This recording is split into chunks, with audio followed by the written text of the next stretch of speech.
Hi, welcome to Amanda's Book Corner. I'm Amanda, and this is my review of Three Pianos, the memoir by Andrew McMahon. So I've been a fan of Andrew McMahon and his band for many years now.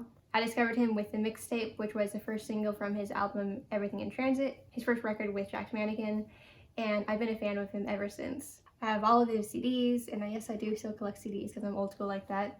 I have vinyl, these for example.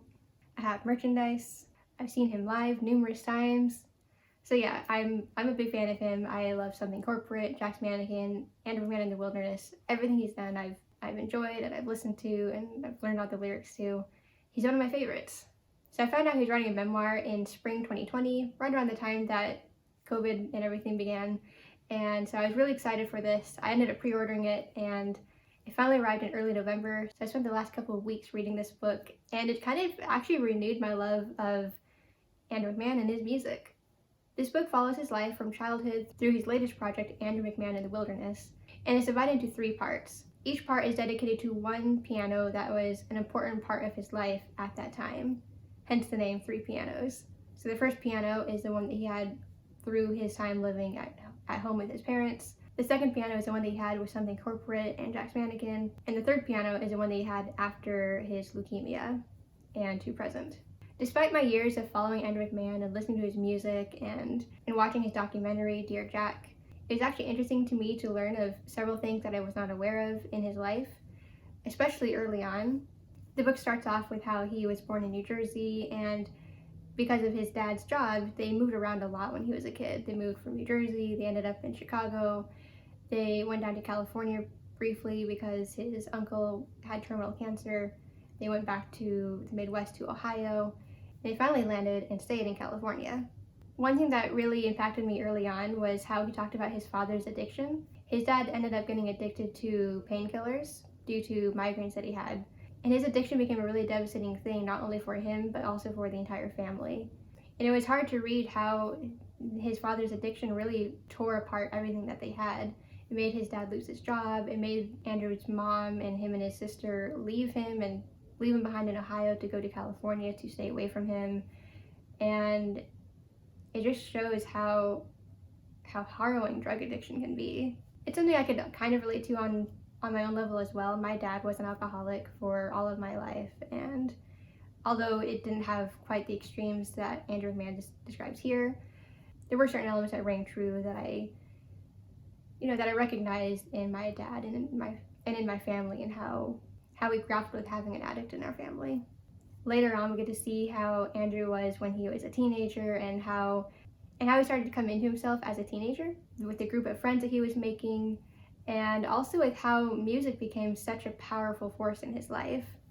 Surprisingly, he doesn't go into too much detail about how Something Corporate began. He doesn't really talk about their formation or their early years, although he does talk about how things were for them later on, and especially recording that last album that they did together before he essentially broke up the band to pursue different music under his new moniker, Jack's Mannequin. For me, the part of the book that was probably the most familiar, but also the most interesting, was everything that surrounded the beginning of Jack's Mannequin and his battle with leukemia. It was interesting seeing the turmoil he was going through and how he was pushing everything and everyone away towards the middle of 2004 when he left Something Corporate and he broke up with his girlfriend Kelly, and it seemed like he was really trying to isolate himself from everything that was familiar and comfortable to him so that he could kind of forge this new path with this music he was creating as Jack's Mannequin. And of course, after that, in spring 2005, we see how painful it was when he got sick and he was diagnosed with leukemia, and how horrible it was going through months of chemo and radiation and eventually having the stem cell transplant, and how he nearly died of pneumonia and how he had shingles and all these horrible things, and how his family and his girlfriend came back to him and were really there for him in his hour of need. It's actually a really emotional part of the book, and I actually did cry a little bit while I was reading that, and also not just that, but also the aftermath of that after he had made a full recovery from leukemia, but he was still haunted by it and he wasn't really able to process everything that happened to him. It actually is really hard to read everything about the aftermath of it. Although he made a recovery and he ended up marrying Kelly and went on to have some success with Jack's Mannequin, it was interesting seeing how he had so much inner turmoil and how he was definitely battling depression and probably PTSD, but also how he wasn't getting the help he needed for it. Instead of talking it out and processing it in a healthy way, he ended up kind of falling into the patterns that he had before, with substance abuse and driving across the country to avoid his problems and not really talking things out the way he needed to. But his memoir ends on a positive note. It actually ends a little bit prematurely, I think. It gets us through the birth of his daughter Cecilia and his first album as his current moniker, Andrew McMahon in the Wilderness, and the first album that they released. Although, interestingly, it kind of stops there. It stops around 2015, and it doesn't really give us any view of the last 5 or 6 years, which I thought was an interesting choice. But I really loved reading this book. Like I said, it reminded me of why I love Andrew and his music so much, but it was also very eye-opening about all these things I didn't really know about him, and it made me feel more for him, and it was just incredible to see this whole journey. It's a very emotional read, but also it makes me feel proud and empowered and happy for him. Also, I just want to mention that his writing is amazing. There are certain passages in here that I was actually stunned at how beautifully and lyrically he was able to convey different scenarios and different emotions.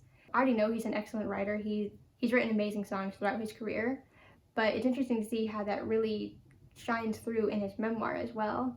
I've read a couple of other memoirs by musicians this year. I reread Sarah Bareilles' book at the beginning of the year, Sounds Like Me, which I'd read when it came out, but I reread it in January.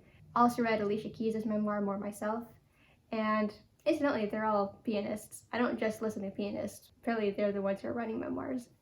But anyway, with them, they're writing, although they're also excellent songwriters in their own right as well, their writing in their memoirs seemed more straightforward and confessional, whereas Andrew's writing seemed more poetic and lyrical, and it even kind of brings about nice imagery when you read it as well.